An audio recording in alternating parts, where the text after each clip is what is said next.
City Council's Committee of the Whole for Monday, November 23rd. Under item 1, call to order. 1.1, welcome and roll call. Weigel. Here. Dackler. Here. Weber. Here. Mock. Here. Cavani.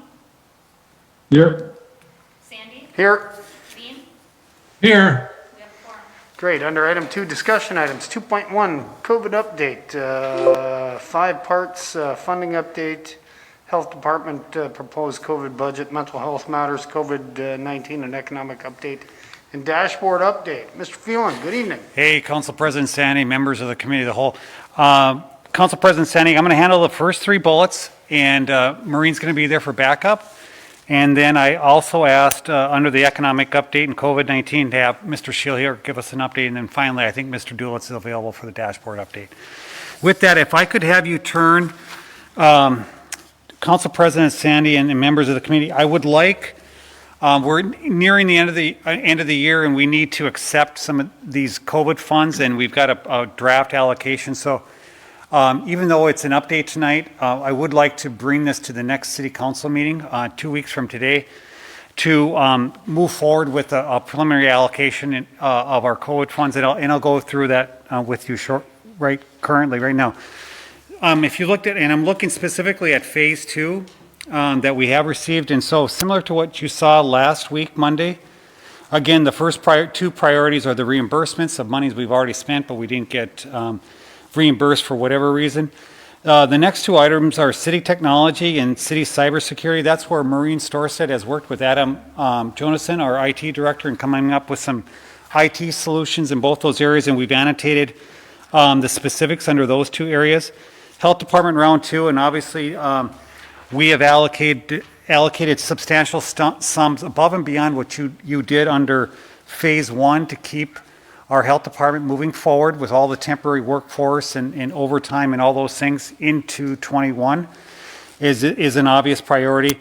We've already committed to the public schools, and that's already in green.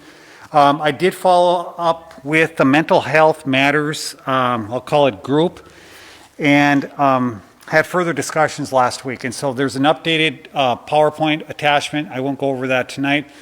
The essence of the discussion among all the members, and generally the members are made up of the Grand Forks Public Schools, UND, and others, and the city, is the group would like for the city of Grand Forks to move forward and take command of mental health matters with this community-wide coordinator function. It makes the most sense that since we represent the community, that we would move forward with that initiative and house that particular position. It is a $100,000 ask for the next 3 years, so from 21 through 22 and 23.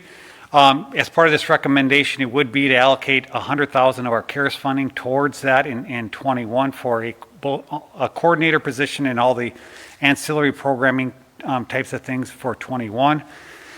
Since there is a want among this group to house it within the city of Grand Forks, we'll have to work administratively, and we'll provide a recommendation where that should fit. Right now, we're not proposing public health because obviously they're locked in a step of doing other things regarding this COVID response and don't want to take on that allocation at this point in time. That might happen in 22 or 23. So we're looking at an alternative strategy that we can house it at least in the interim regarding that. The other 2 are the Alara Center. So I think one of the really hits you should know that is partnering with Altra on that testing inside the Alara Center. So of all the really terrific things that we've done, working with partners, that's been a really positive, and you should know as a part of the city of Grand Forks, how Altra has really appreciated us bringing them indoors, not only for themselves and their nurses that are conducting that, but also the public being able to be being outdoors instead of at a curbside during the fall and winter. What I've done is working with Anna Rosberg in the Alara Center. We're being charged $5,200 a day to use the arena bowl itself.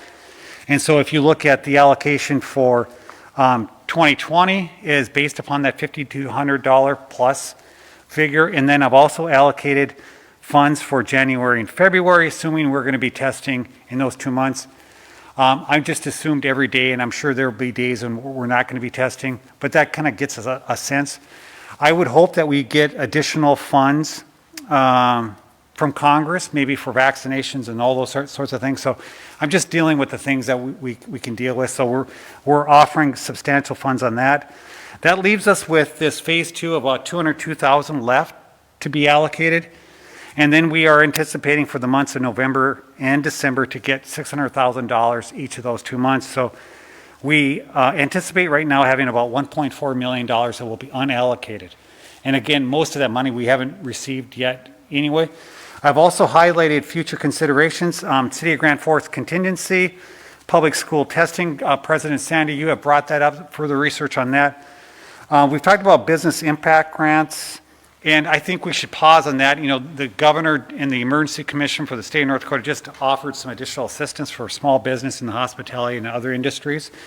And again, similar to with public health things that we need to do from vaccinations, we're not sure what Congress is going to do. We assume they're going to do something at some point once they figure out how to engage one another and move forward. So we assume that's going to happen over the next 2 months.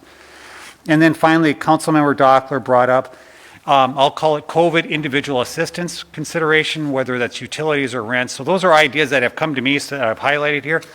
What I'm recommending that we move forward is that we allocate the items that are on our list. And then under future considerations, just because the future is unknown, we just keep those items below the line and carry those into 21.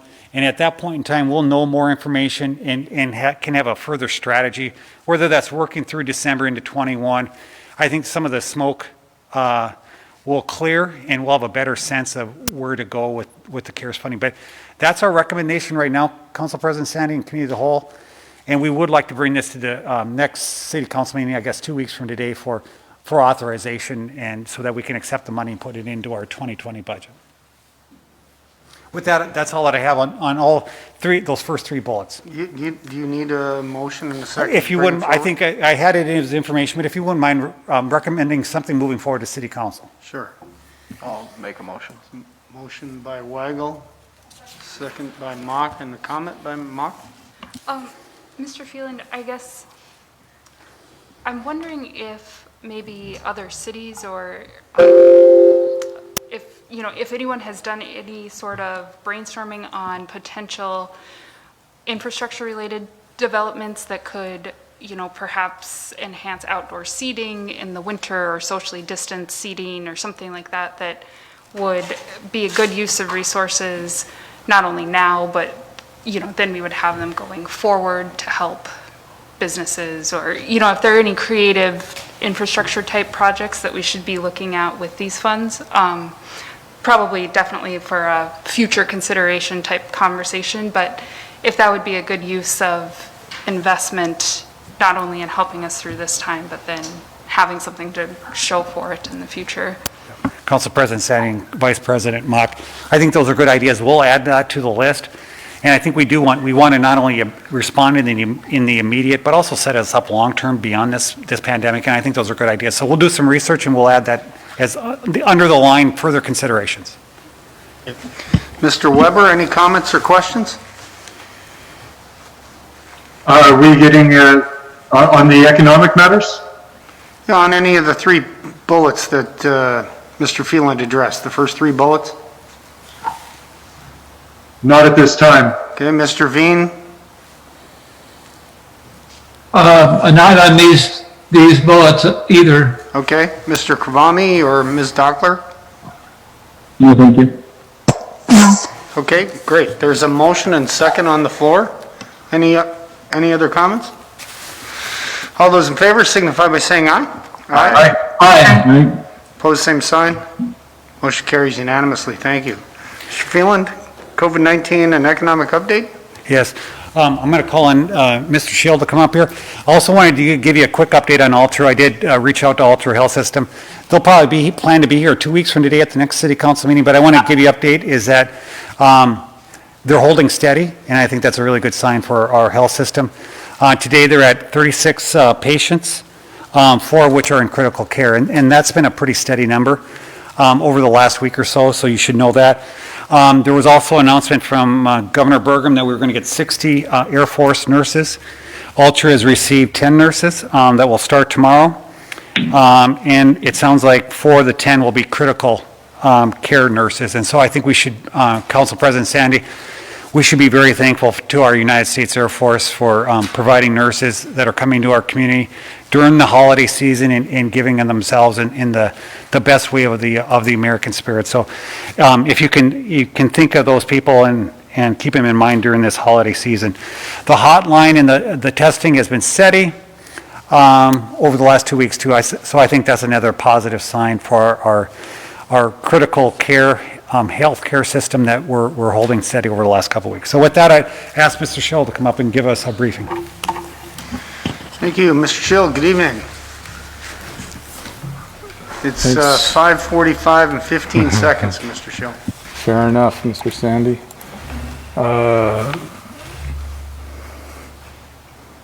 Just run on this PowerPoint, or I'm sorry, the PDF.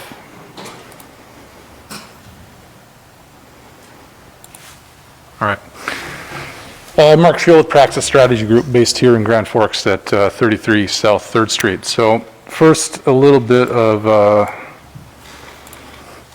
context with the virus, right? So we know that on the left-hand side here, that month of October was pretty poor. Tests were roughly doubled over that time, but cases rose about 500%. Positive test rate was up 200+%. So I heard someone say very publicly Friday even still that the case spread in Grand Forks was due recently to an increase in testing. And I think that those numbers prove that to be false. Over on the right-hand side, since November 8th, things have shifted a bit. Tests are roughly even. Cases are down a little bit, about 30%. Positive test rates down 30%. So I think what's really important here is not to look at any one of these numbers in a vacuum by itself. Cases, test rate, testing, is to look at them all three in context, because they each add context to each other. And again, it's important to point out, I think it's very clear here that the increase in cases wasn't due just to a testing ramp up. So you can see it here in this chart, right? Over on the right-hand side, things have slowed down a little bit, it looks like. Now, it's far too early to say that this is a trend or things are going down. Certainly with Thanksgiving being a very high-risk situation, we may see things shift. And of course, we can't interpret any one day by itself, because the testing varies. We have one day it's a mass test, one day it's from all true, one day it may be from long-term care. Same trend here with positive test rate. It's leveled off a little bit, which is positive. At least it's not growing. However, things are still pretty high. If we look at compared to what Harvard would call red, and that's the same criteria used in the health officer's dashboard, we're 6.5 times above that. We're 11 times above the case rate of what the White House would call red. If we add in Polk County, looking at 500 plus micropolitan areas across the country in the last 2 weeks, Grand Forks is still second in most cases. So I think it's important to say, look, things are leveling. It looks like maybe there's a hint there of positivity, but yet cases are still pretty high. So it's all college students, right? I mean, that's the issue in Grand Forks. Well, that's not true either. Broke it down by age. The blue bars here is the population. The orange bars is the last 2 weeks in cases. And you can see it's pretty even. The age 20 group is a little higher than the population, but age 30 to 59 is even more disproportionate. Age 60 is about roughly average, although 70 and 80 we have a few more cases than we have share of people there. And so again, here's the same thing, just the trend, and just the point here is each of these are the same age groups. The lines look pretty similar, right? Aside from here, the college students here in August, but very similar pattern across all age groups. So of course, those high cases have led to some health impacts. Here's hospitalizations from the state. Now, the hospitalization data lags, at least sometimes 7 to 10 days. So this downswing may or may not be real. We can't say yet. But the point is that the hospitalizations rose quickly with cases. Same story with the state, right? Rapid increase. Which has led to, we've heard a lot about the death rate in North Dakota. The state has indeed led the nation in deaths per week for a while. Until recently, South Dakota's ahead of that. However, cumulatively, it's still New Jersey leading the way, right? But North Dakota and South Dakota, you can see here, are climbing the ladder, and North Dakota is, I think, roughly 10th right now in overall deaths from the pandemic. In Grand Forks County, death rates have been a little lower. You can see this orange bar down here compared to some of the other counties across the state, but it is still at a level that the White House would consider a red level of death rate here in the last week. And And then just, I think also it's important to point out, this is from the CDC, looking at deaths, excess deaths, right? This is the 3 years left to right. So you see over the summer on the right-hand side, North Dakota was doing pretty well. It wasn't seeing many excess deaths until very recently. So we are starting to see that the deaths impact, that we're seeing more deaths in the state than what would be expected. And of course, there's some variation by age. Same idea here, broken down by age, and you can see the increases. The gray line's there from each of the last 4 or 5 years. The red line is from this year, and this data through early November. So very clearly that there are some pretty clear health impacts. And so we look at, well, how do we predict the future, what might happen in terms of the health impacts? And I think one way to do that is to look at the cases. This is a line chart here of age 60 and above. So we know that there's roughly 3 weeks between a case diagnosis and death, and we know that death numbers lag a week or two in North Dakota. So I think it's important to just point out that the deaths we're seeing, the increased deaths, are probably due to the cases that are in between those two lines, right? And so it's fairly safe to project some fairly grim days ahead with deaths, because some of those cases have already occurred. Here's the same trend, or the same line, but for 70 and above. And I added that there just to point out that that age group hasn't really slowed down, and we're seeing the last 2 days were better, but a little bit of an increase there. So we know that there's higher health risk for ages, and we're not saying anything about personal risk, right? Certainly there's some risk below age 60 and age 70, but we don't know the exact correlation between hospitalization and death, but I think there is some correlation. Same trend here for the state. State's leading the country, and most of those deaths are coming from between those two lines there. But, there's some positive trends from the community. Here's Google's mobility numbers. So this is as of Friday. Top line is people staying home. Bottom line is what they call retail and recreation, which includes restaurants, entertainment, and such. And so here's roughly November. Some of this drop here is due to Memorial Day, and there's some data missing there. But you can see that citizens are responding, right? We're down in traffic, roughly half of what it was in April. So this over here is the April timeline. Here's workplaces, similar, flatter. I think some of the increase here may be due to the schools opening and UND opening. Here's grocery and pharmacy, right? Fairly similar as well. So we hear all this talk about masks and lockdowns. The term lockdowns becomes such a cliche with no one ever saying what they actually mean by the word, and it's become meaningless. I included this here because I think it's a really useful way to think about it in terms of a stack of layers of Swiss cheese, all with holes. And so all of these interventions are important. None are perfect. None are useful by themselves because each of them have holes. But together, we know that they're fairly effective, right? And we look at what happened in Arizona here. They closed bars roughly in late June. You can see what followed after that. I use closed bars here just because it was easier to find that date compared to a mask mandate or some of the other things that were done. Similar story in Florida, where they didn't have too many policies. They opened up pretty wide open in the summer, saw an increase in that trajectory following. Similar story in Texas. So I think, back to this chart, there are signs that the community sacrifices that we're making are starting to perhaps reflect in the numbers. Again, we'd rather see it drop, but at least it's not continuing this very rapid growth that we saw in October. So finally, with the economic impacts, of course, we know that they're uneven. Here's job numbers through this October. You see I highlighted leisure and hospitality at the bottom with a 15% decline. But there's positive news here as well. Manufacturing is way up, retail's up, finance is up, personal care and other services is up.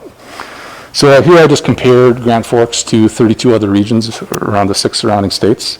With the yellow highlight there is Grand Forks. And so overall, towards the top of that list, the darker bar there is the 6-state average. So Grand Forks has lost about 4%. Statewide or regionally, it's been about 6%, some as much as 8%. Duluth is down 8%. If we look at just private sector jobs, Grand Forks is towards the top. So if you unwind that a little bit, it looks like it's state government jobs that dropped a little bit that really pushed Grand Forks down. And so on the private sector side, it looks, quite positive, with about 1/3 of the regional rate of job loss over the year. And so here's that state government line. You can see it kind of dropping down. It's bounced back a little bit here. Now, I'm assuming that's mostly UND. Looking at leisure and hospitality, we saw a 15% loss. That's still a little, it's better than the region, towards the top of this list. Here's what we saw in hospitality. Lost about 2,400 jobs right away and recovered some of those. So we're down about 1,800 right now. I'm sorry, 900. Retail is up year over year. I think some of that has to do with the retail trajectory over the last 5 years or so and some of the jobs that were lost as compared to other places. But it is up 6% compared to last October. Again, other services looks good. That increase isn't really notable, but it's at least flat. This would be laundromats, repair shops, personal care, and such. Then the bigger story is manufacturing is way ahead. And I think most of you know that that's probably one of the most important economic trends in this community in the last 10 years. And what I found surprising is manufacturing growth rate has actually increased. You can see it at the far right there. Not only has it continued, as it looks like it's up recently. So that's a good thing. So, okay. Virus growth is slowing. We're not out of the woods. It looks like community members are staying home more often in the last 2-3 weeks, which is great. And so it's early signals that these community sacrifices might be starting to work. Yet, we can still expect to see higher death rates continue for some weeks, 2 to 3 weeks at a minimum, and more if the numbers don't go down. And we know that these mitigation practices do work, right? And so it's important to keep that up. Hospitality is probably going to continue to feel the pain for a while, and barring some federal assistance, they're bearing the brunt of this. And then Grand Forks overall, though, does look better than the region in terms of jobs impact. And so I think there's reason for optimism in the big picture. Certainly, we've all seen the recent breakthroughs in vaccine technologies, but I would point out that I think one thing that this region has done very well is execute on testing, right? That's a logistical thing, and I think that skill set positions this region to do a good job in deploying this vaccine, which could take 6 to 8 months. But I know, Grand Forks Public Health has been working for a long time on that, and the partners are really well aligned. So I think there's good reason there to look towards the future with a little light of hope. That's all I've got. I would stand for any questions if that's Todd or okay. Thank you, Mr. Schill. Right on schedule, appreciate that. Any comments or questions from Mr. Schill related to the data? Anyone on Zoom have questions? Hearing none, thank you, Mr. Schill. Thank you. Appreciate your leadership on that. And then Mr. Dulitz for the dashboard update. Is Mr. Dulitz on Zoom? Yes, I am. Just one moment. No problem. Thank you for joining us tonight.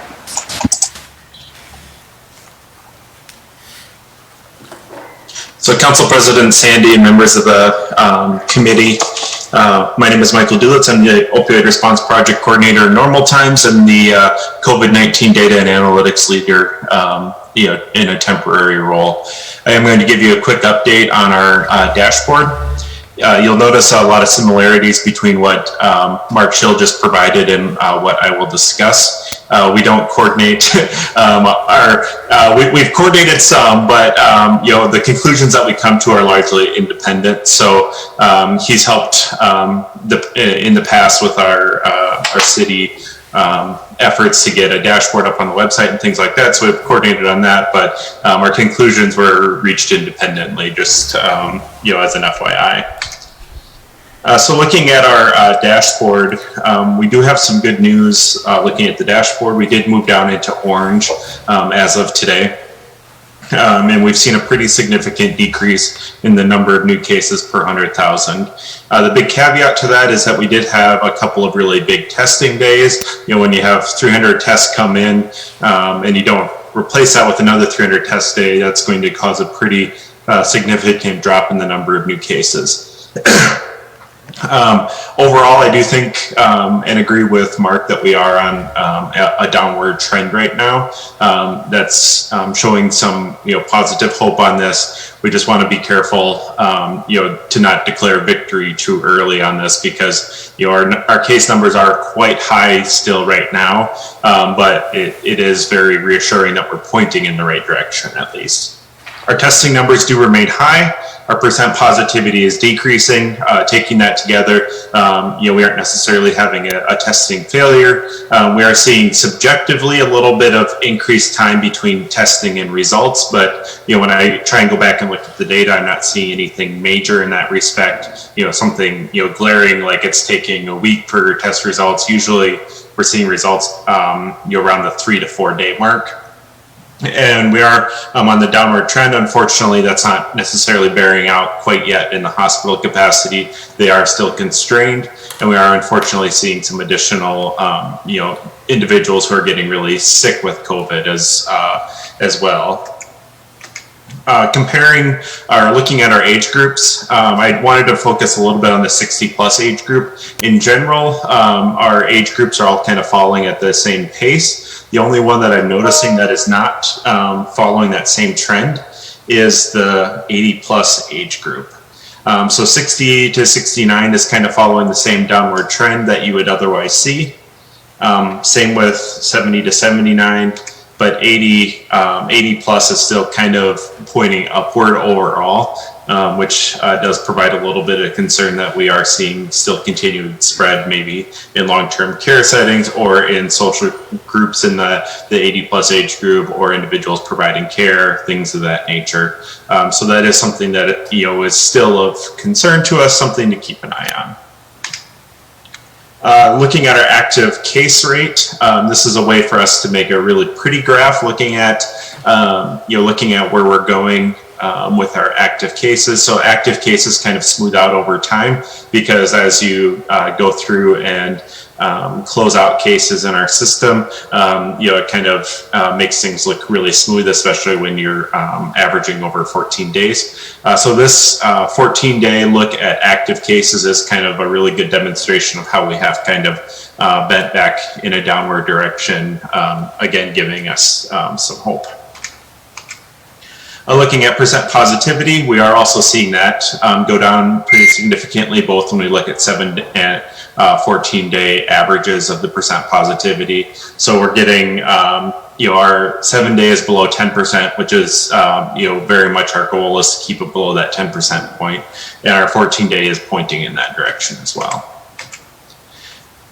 Looking at Grand Forks compared to other communities, it does seem that Grand Forks County and Ward County are kind of following the same trajectory, where Burley, Morton, and Bismarck are, kind of together in their similar trajectories.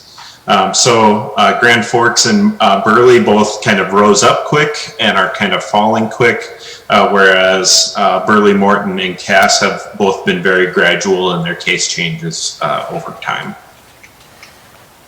and aren't necessarily seeing that decrease, which is also kind of following what we're seeing as a whole as a state.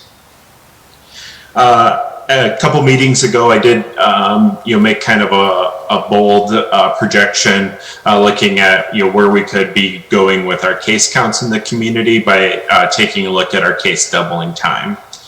So initially I discussed our case doubling projection as of 11/1, and that case doubling projection was about 23 days.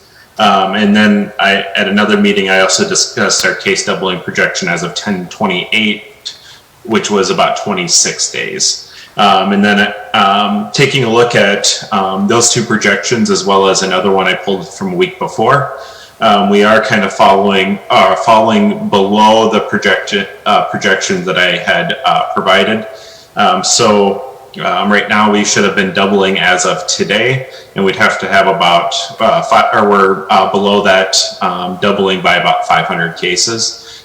So we are running a little bit below what we had projected. And more importantly, when you look at kind of the upswing in that graph that kind of shows the exponential growth, we also are looking to be below that as well. So again, another promising sign that maybe we are starting to bend towards a downward trajectory. Our current case doubling time is looking at about 37 days as of today.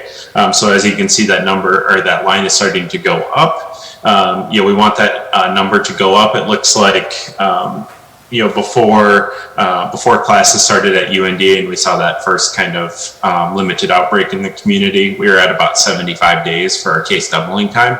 And that would, if we could get our case doubling time up to that amount, that would demonstrate a pretty good spreading out of any additional cases in the community, and would do a lot towards getting us, bridged over into a vaccine.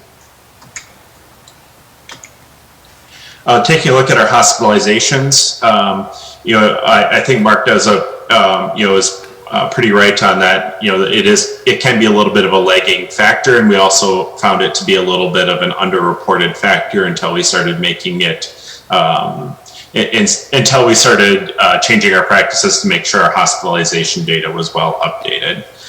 So right now we're seeing a little bit of a downward trend over the past week.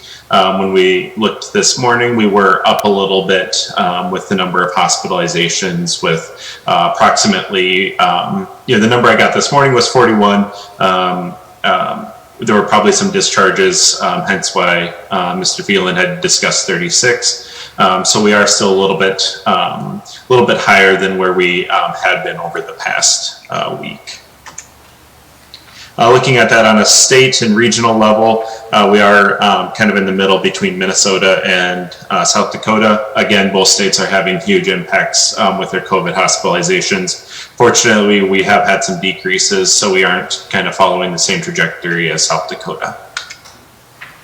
Finally, looking at deaths, kind of building off of what Mr. Schill had said, deaths can be a little bit of a lagging indicator. When I'm going in and adding deaths into our death counts, generally, when a death is reported out, it's between about 5 to 14 days in the past from when it gets added on there. So this past week we did have 10 COVID-related deaths in Grand Forks County, which again is a pretty significant number compared to where we have been, and I would expect to potentially see that go up a little bit over time. When I was updating my dashboard yesterday, we hadn't had many greater than 2 weeks out or anything like that. So we are generally seeing them reported within that 2 week time frame. When we look at that, based off of what the White House Coronavirus Task Force provides us for levels, that does put us fairly clearly into the red level. Finally, comparing to other states and locations, North Dakota, South Dakota are following a similar trajectory compared to Manitoba and Minnesota. Looking at our bottom line, again, I do see some positives in here with our decreasing case counts and decreasing percent positivity. That shows that we're keeping our testing up, which again is, when we talk about the positives and do the after action report for Grand Forks County, our testing strategy is really, I think something that we need to highlight because we have been able to keep our testing up so well in the community. Our case growth is slowing, and our case doubling time is also increasing, which shows that we are on a positive trajectory right now. That said, our hospitalization and deaths are not over, so we want to see those continue to go down, and we also want to see case rates go down in that 80+ age group because they are the ones at the highest risk. Finally, a very brief update on vaccine. We are looking, potentially within a month or so having vaccine in North Dakota and potentially in Grand Forks County. News reports from yesterday did show that, or did mention that we could potentially be seeing herd immunity in throughout the United States by May. So getting greater than 70% of the population vaccinated by May, which we could call herd immunity. And then finally, the major caveat is that we need to make sure that Thanksgiving doesn't lead to a major increase in the number of cases in the community. The highest risk settings that we identify as contact tracers are the small gatherings in indoor settings. So small birthday parties, small, dinner parties, things like that, where, it's really easy to let your guard down. We've all been in those situations where, you're with family, you're with friends. It's a lot easier to, take off your mask, decrease the distance, things like that.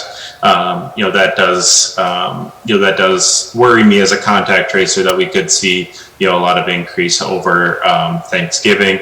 The state is putting together a plan to help identify if particular counties are seeing a lot of spread related to Thanksgiving festivities without necessarily having to identify individual like Thanksgiving dinners or things like that, to see if that is making an impact. And then finally, looking at the Harvard Global Health Institute and their recommendations, really we should be targeting to get below 25 cases per 100,000 if we do want to prevent these future case surges. So if we can get used to these mitigation measures for a little while, to get below that 25 per 100,000, that may decrease the chance that we have to go through this again. And again, that's just looking at the data and guidance that they provide. I do have additional slides attached if you do want to be filled in on any of the other measures that I frequently report, and I would be happy to take any questions. Thank you very much, Mr. Dulitz, for that very good presentation. Any comments or questions from Mr. Dulitz in council chambers? Anyone on Zoom have any comments or questions for Mr. Dulitz? Sure, Mr. Dulitz? Mr. Weber? Thank you. If you could go back to the slide where you were showing your projections for doubling.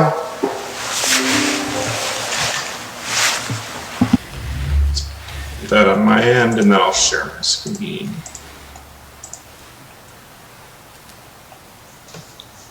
Yes, that's the one I was thinking about. So, I mean, the blue line is still, it's bent a tiny bit there at the end, but it's kind of following the trend. And I noticed that the gray, orange, and yellow lines all have this elbow around this point on the calendar. Is it safe to assume that bend in the elbow was Thanksgiving?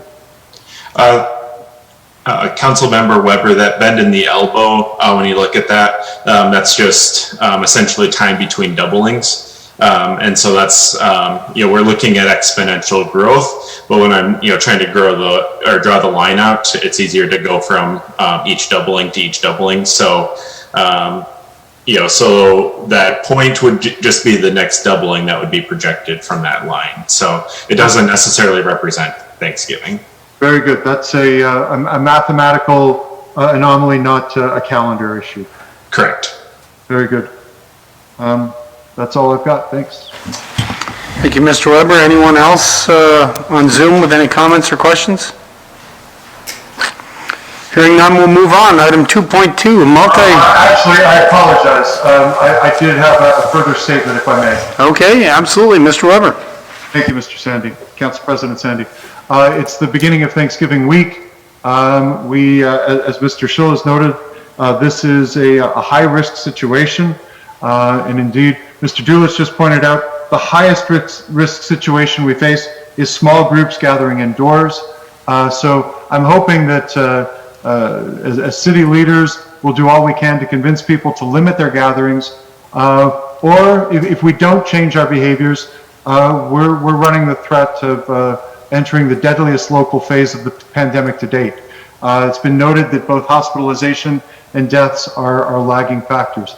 As we are nearly on the eve of having a vaccine available, much of the additional illness and death that will otherwise ensue if we don't change behaviors and continue to bend that curve, those would be unnecessary and even preventable deaths. One of the most important findings of the UND Grand Forks City Hugo's mask study, more important possibly than policy, was the power of key influencers in a person's life. For instance, if those influencers wear a mask, the individual is far more likely to do so. Accordingly, I'm hoping that as key influencers in our community, we'll do all we can to caution people against gathering over Thanksgiving. If council or other entities of influence go about their business as usual, especially this week, it sends the message that there's no need to change behaviors. Despite some of the very temporary good news that we received tonight, and I hope beyond all other hopes that continues, I think it's foolish to assume that these very temporary shifts suggest that we have now rounded the corner or flattened the curve at the local level. Indeed, as predictable as the spike following the return of UND students, and as predictable as the larger spike that followed after that, we're likely to see the largest spike of all after Thanksgiving if we don't continue to take mitigating measures, including avoiding gatherings indoors. So we must do all that we can to spread the message that social gatherings need to be limited in time and in number this Thanksgiving, so that we don't have to repeat the mistakes, or we don't see that rapid doubling or other factors that Mr. Schill and Mr. Dulitz have just warned us about. So I'm hoping that we will send the loudest and clearest message possible to not gather in groups outside of your immediate household this Thanksgiving.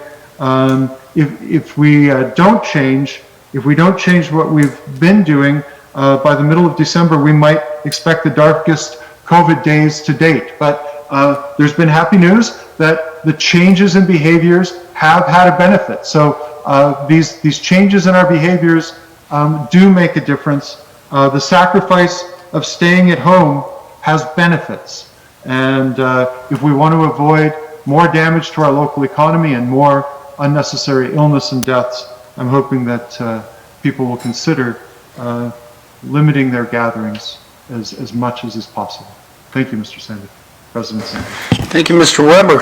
I certainly agree. I think we should limit people's gatherings. People should be smart, act correctly, act appropriately, do everything you can to be smart and safe and keep others around you healthy. And even beyond that, I would make the plea that if there are employers that have employees that can work from home, they should work from home if it's possible.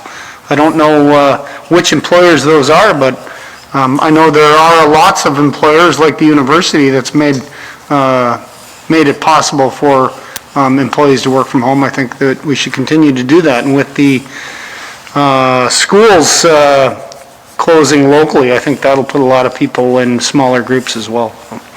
Ms. Mock, did you have a comment or no? Anyone else have any comments? Great, thank you. We're moving on. Item 2.2, multi-hazard mitigation plan.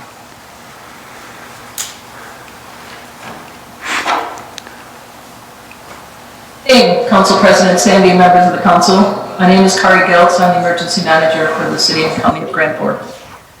As you see in your staff report, I'm here tonight to ask for council resolution to adopt the newly revised multi-hazard mitigation plan. We started this process in 2019 to get this plan revised. All counties in the United States are required to have one of these plans. And what it does is it allows the county to apply for hazard mitigation funds through FEMA in the aftermath of a disaster, and pre-hazard mitigation funds for other projects throughout the county that might mitigate certain risks like water. So it's pretty simple. It's got to be adopted by all 14 townships and 10 cities within the county. So I would just ask for a resolution to accept the plan. I think there's a link for the new plan. It's about 275 pages. So if you can't sleep, I would highly recommend it for some good reading. Once we get the packet together, what will happen is it'll go directly to FEMA. We're fortunate here in North Dakota. We have an enhanced hazard mitigation state. So they've been with us throughout this process. And they've been kind of reviewing the plan on behalf of FEMA. So the final step now will be to put the packet of resolutions together and ship it off to FEMA for final and expedited approval. It happens every 5 years, and the process for the actual revision involves the entire community. So we held public meetings that had private citizens, members of township boards. We had many city staff involved, county staff. It was actually a pretty robust process. And it was pretty rewarding to actually hear some of those different insights on some of the projects that we should direct money to. So that I'm going to stand down for questions, and otherwise I would just ask for a resolution by the council. Thank you for that presentation. Any comments or questions? Move approval. Moved by Weigel. Is there a second? Second by Mock. Any other comments from folks on Zoom? Hearing none, all those in favor signify by saying aye. Aye. Aye. Pose same sign. Motion carries unanimously. Thank you for that. Thank you. Have a great Thanksgiving, everyone. Thank you. You too. Item 2.3, appointments and reappointments to various boards. Reappointment of Claire Albrecht to the Events Center Commission. Any concerns about Ms. Albrecht? She's been working very hard up to this point. Move approval? Moved by Veen. Is there a second by Kavami? Excellent. All those in favor signify by saying aye. Aye. Aye. Opposed, same sign. Motion carries unanimously. And appointments and reappointment to the Electrical Board and Plumbing Board, Mr. Cole Johnson, and reappointment of Mark Losbeck, Greg Madison, and Brian Poico to the Electrical Board, and appointment of Jason Katowski, and reappointment of Kurt Gamach. Boy, everyone's name tonight. How many? I didn't know we had so many Polish people that lived in town. And Kevin Lizakowski to the Plumbing Board. Any concerns or? Move approval? Moved by Veen, second by Mock. All those in favor signify by saying aye. Aye. Aye. Opposed, same sign. Motion carries. And lastly, but not least, appointments of Dave Badman and Kate Kavami to the Downtown Design Review Board. Comments? I'll move. Motion by Weber. Second by Veen. All those in favor signify by saying aye. Aye. Aye. Opposed, same. Quick comment there. I'm assuming I didn't need to abstain as this is a volunteer position? I would agree with that. There is no conflict of interest, Mr. Kavami. Okay. Thank you. We don't pay people to be on the Downtown Design Review Board. So motion and second, all those in favor signify by saying aye. Aye. Opposed, same sign. We did it twice. Everyone is approved. Thank you so much. Item 2.4. Bid awards for project 7957 32nd Avenue South intersection improvements from I-29 to 20th Street. Mr. Grasser, we've been talking about this for quite some time. We have. It's a great lead-in, Council President. We started this project back in 2013, actually, with one of our first requests for safety improvements. Ultimately, the DOT did approve us for what they call HSIP, which is Highway Safety Improvements Program. The advantage to the city is this is a 90 and then a 5 and then a 5 split, so 90% federal, 5% state, 5% local. They did open the bids on November 13th. The low bidder was Tyzac Concrete in the amount of $5,577,171.88. This is approximately 30% higher than the North Dakota DOT estimate, but the DOT and the state are going to fund the majority of the project. I have to pat our engineering department on the back because the fact that when we put our local budget together last year, we were using our own internal budget. We have enough money to cover this increase. Actually nails it almost right on the head. So we are recommending the award, concurrence in the award with for the DOT for Tyzac Concrete. Any comments or questions for Mr. Grasser? Move approval. Mr. Weigel moves approval. Is there a second? Second. Second by Veen. Any other comments? Hearing none, all those in favor signify by saying aye. Aye. Aye. Opposed, same sign. Motion carries unanimously. Thank you, Mr. Grasser. That'll be good news. Item 2.5, Riverside Pool Year-End Report and Joint Powers Agreement. Ms. Parvey, good evening. Good evening, Council President Sandy, members of the committee. Tonight, I have before you just a report on Riverside Pool. We do this annually. It's something that we've been working together with the Park District on for a number of years, so we like to share the data with you. We also are in need of reviewing and I guess extending the term of the Joint Powers Agreement. So That document has just been up for the term, and so we did have the attorney's office look at that and make some real minor revisions, which I included in here tonight, just to clean it up a little bit. And so we're asking you to receive and file this, the report on the pool and then approve the joint powers agreement. I do have Mr. Palmasino here that can just talk briefly about the operations this year. Thank you. Great, Mr. Palmasino, thanks for joining us tonight. Thank you. Just a couple points. We had a very good year at Riverside, considering we lost 21 days at the start of the year, kind of the hottest part of the season this last summer. But overall, it was a good run down there. We did add 2 brand-new diving boards to the pool down there. It's the only pool in Grand Forks that has diving boards. And overall, I think it was a good run we had. We did pick up in July and August and pick up a lot of numbers. East Grand Forks was down for a couple weeks, and that worked in our favor down at Riverside. And then at the end of the year, we lost a couple days just because of the COVID issue with lifeguards, but East Grand Forks was open, so they ended up with a few swimmers over there. So overall, you can, if you look at the long-range plans of numbers, East Grand Forks takes about 10,000 swimmers away from us that we used to get when their pool was not operating. So the agreement has worked out very well, and I think this is will be the third 5-year agreement that we would enter with the Park District. If you are okay with that, it would go to our board December 1st. Excellent. Any questions for Mr. Palmasino? Mr. Weigel makes a motion, and second by Mock. I was mentioning to Mr. Palmasino that I think this is one of the best things that the City of Grand Forks and the Park District do together. And I'm pretty proud that I've been here now for a few of these 5-year extensions, and as Mr. Palmasino reminded me, Mr. Gershman is owed a big thank you for all the work that he did pulling this together, and thank you as well, Mr. Palmasino. So there's a motion and a second. All those in favor signify by saying aye. Aye. Aye. Pose same sign. Motion carries unanimously. Thank you very much.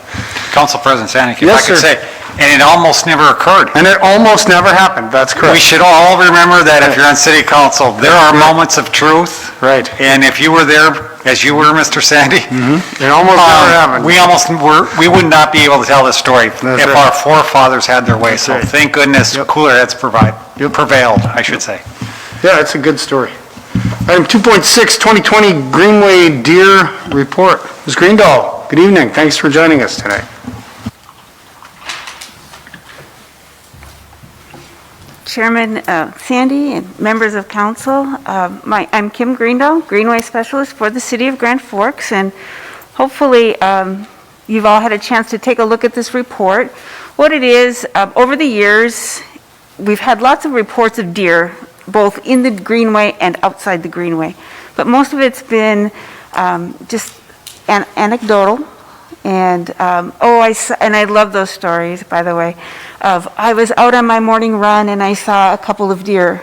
I can say that over the years, I've heard I was on my morning run and I saw 7 deer. Oh boy.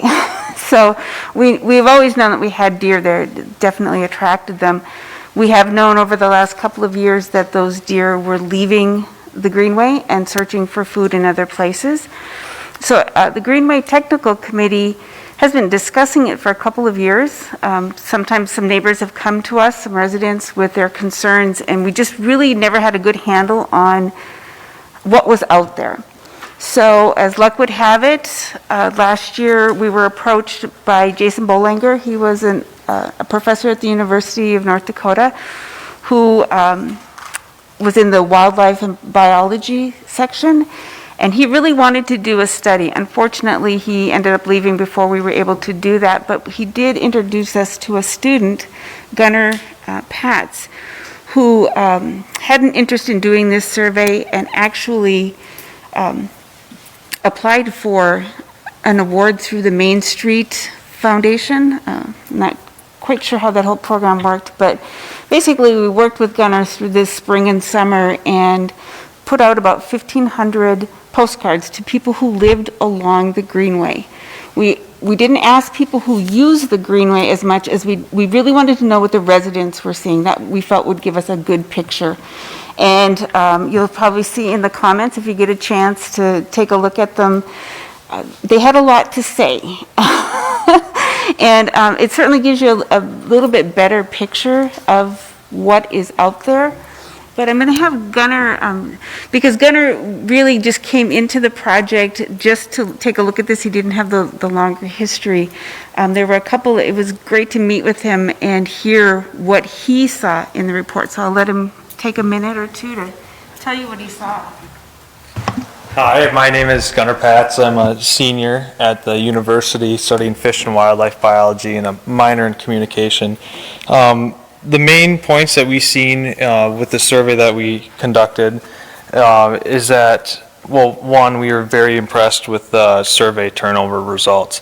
And we really noticed that citizens that lived in the community for more than 10 years really started to see an increase in deer numbers, and with increase in deer numbers goes along with an increase of property damage, of eating ornamentals, just being a nuisance, deer vehicle accidents, and things along those lines.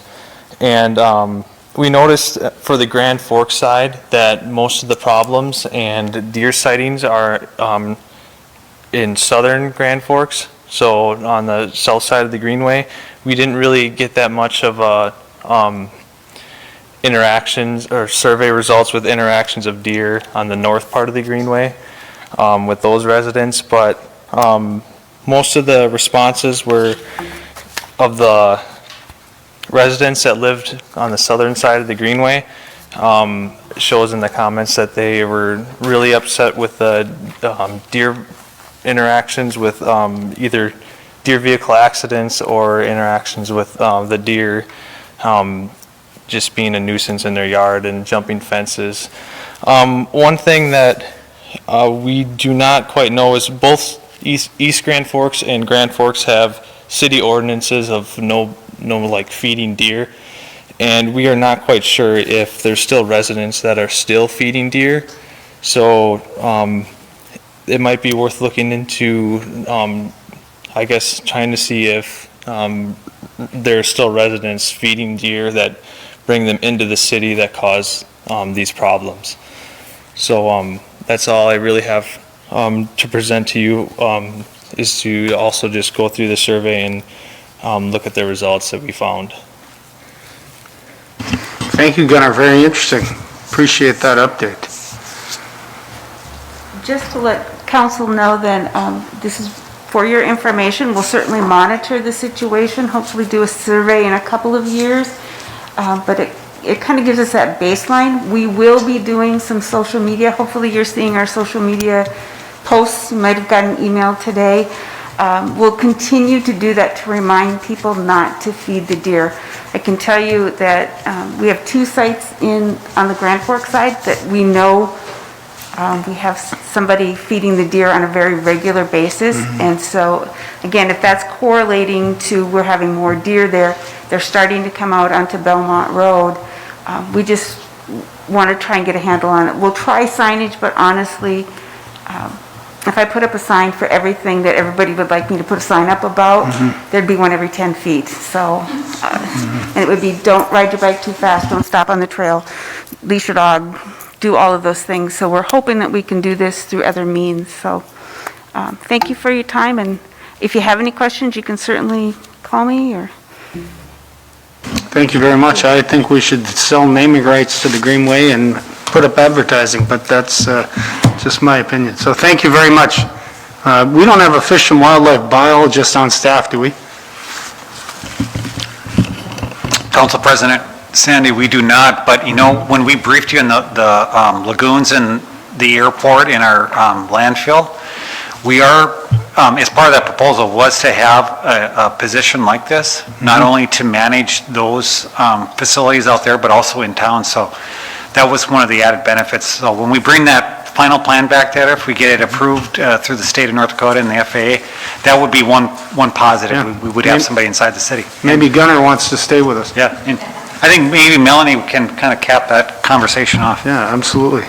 I was just going to add to that if USDA Fish and Wildlife Services for Wildlife Services, USD. They would do mitigation with other types of animals like raccoons, skunks. They can do pigeon mitigation downtown. North Dakota Game and Fish would actually assist us with the deer population and any concerns there. But Kim works collectively with the Park District and the Minnesota DNR and all those agencies, so she's continually talking with them and monitoring those situations. Thank you. So moving on, item 2.7, the budget amendment for the water treatment plant. Ms. Parvey. Good evening. So it's that time of year where we're just looking at our budgets and making sure that we have enough money in all of our accounts. And as you're aware, we operated 2 facilities, 24 hours a day for 2 months.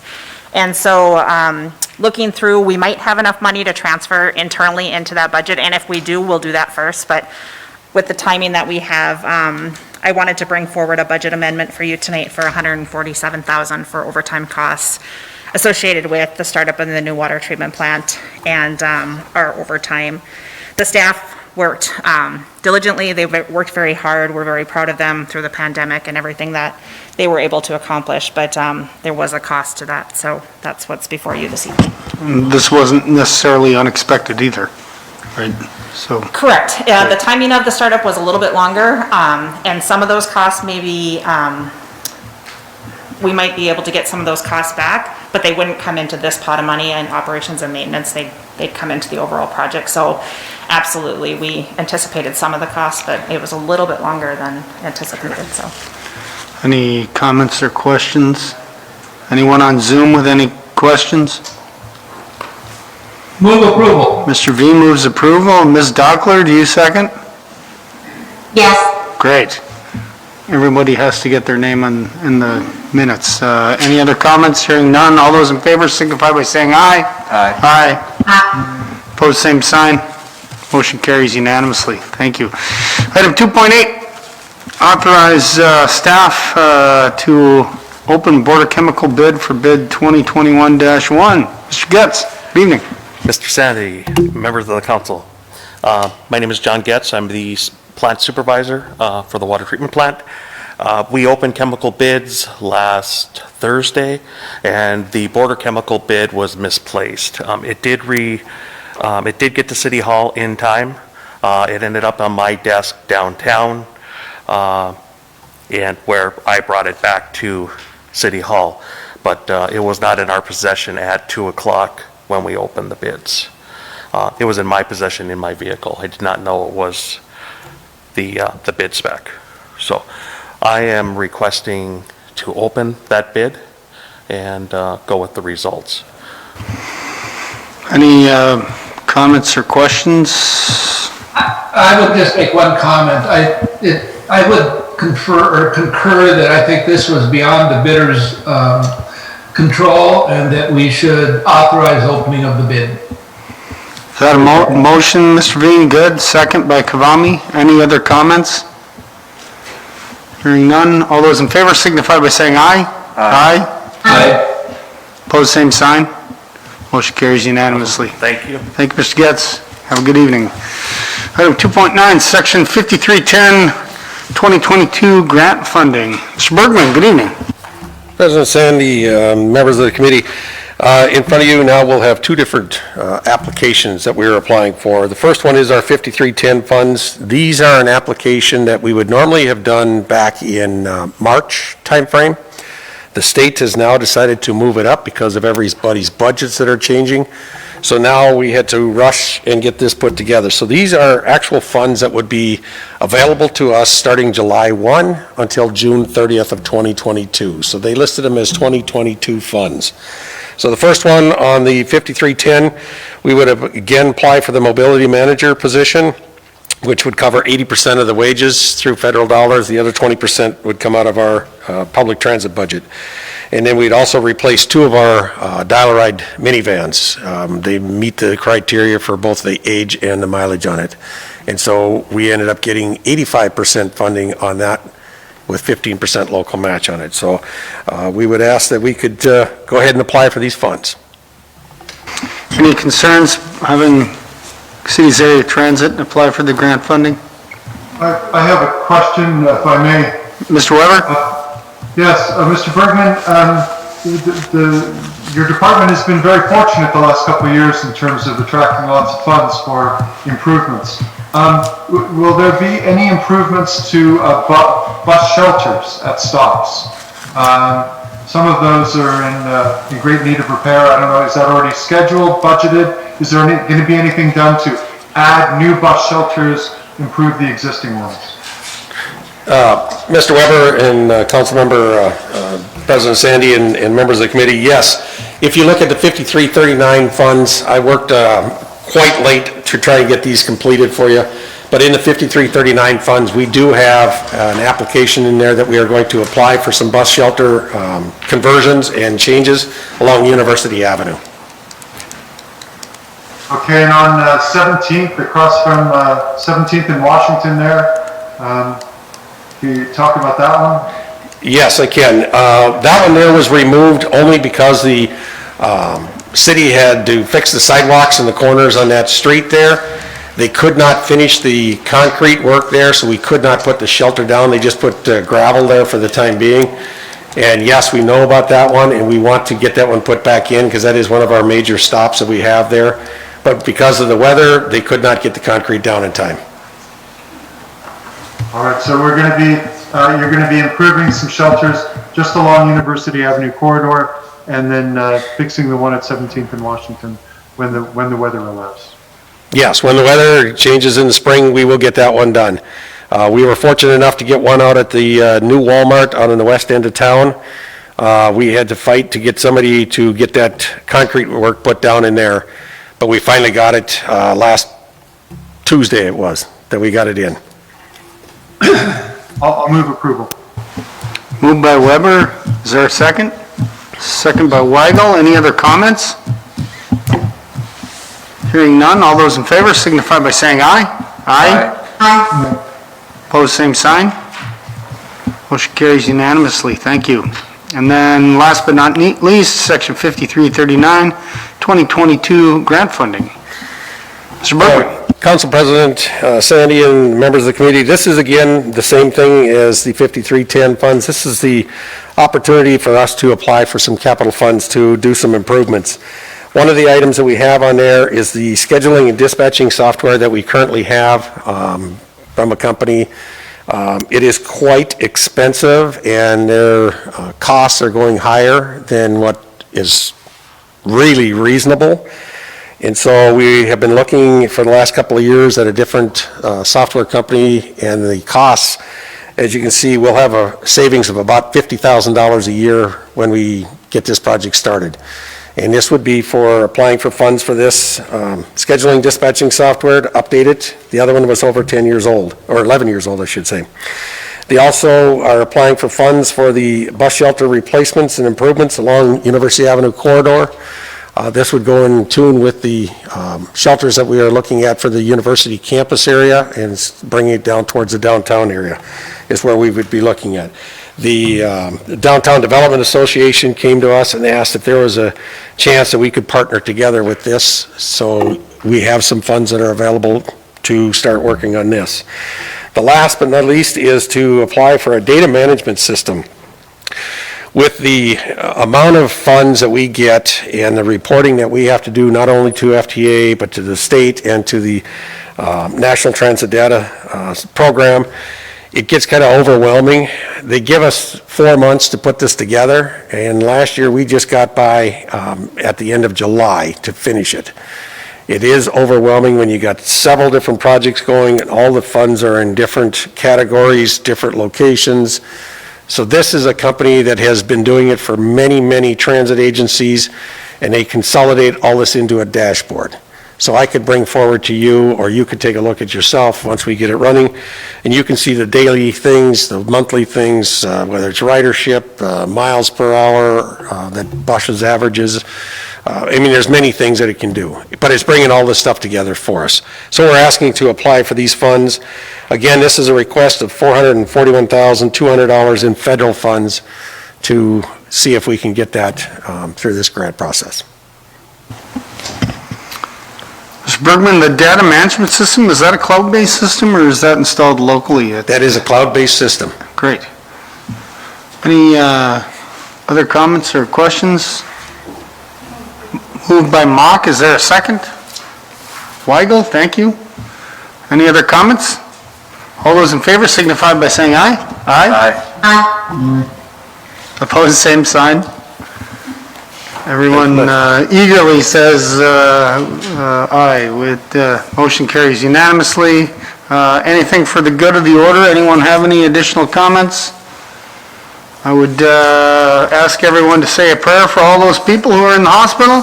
And I'd also like to make a quick comment that everyone deals with stress differently.